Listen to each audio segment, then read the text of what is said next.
The 45-day campaign period for local candidates begins today, March 28. And to get the latest in Makati City, we have Nina Ongpauco on the ground. Nina, how's the political atmosphere over there in Makati? Gretchen, sa misa idinaan ng Team Binay dito sa Makati ang pagbubukas ng campaign period ng local campaign dito yan sa San Ildefonso Parish kanina lamang. Kwento ni Senator and Mayoral candidate Nancy Binay, pagkilala ito sa pinagmulan ng kanilang pamilya.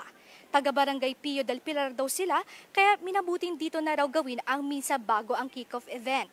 Pagkatapos ng misa, nag-ikot-ikot na sa mga bahay sa barangay Pio del Pilar kung saan sinalubong sila ng mga taga-Makati ang Team Binay.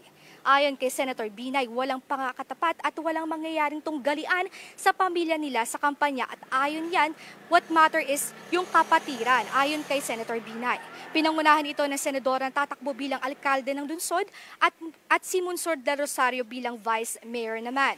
Ayon kay Senadora Nancy, walang isyu sa kanya ang bayaw na si Makati 2nd District Representative Luis Campos na tumatakbo rin sa pagkakaalkalde ng lungsod. Nais lamang nito magbigay serbisyo sa mga kababayan. Binay versus Binay na nangyayari ngayon, eleksyon na to, ako lang ang Binay na tumatakbo sa Makati, ayon yan kay Nancy Binay. Ayon kay Senator Nancy Binay, naniniwala siya na nangingibabaw pa rin ang kapatiran at pagsasamahan nila bilang pamilya. Binay at kailangan magsilbi sa kababayan.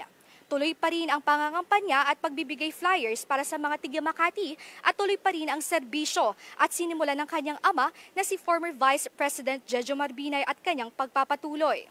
Gretchen, kakadaan lang dito ng Team Binay at patuloy pa rin ang pangangampanya. Sa huli sinabi ni Senadora Nancy na sinimulan ng kanyang ama at kanyang sisimulan pa rin ang serbisyo para sa bayan dito sa Makati. Gretchen? Alright, patuloy natin aabangan ang kwento ng Makati. Maraming salamat sa update on the first day of the local campaign. We have Nina Ongpauco joining us.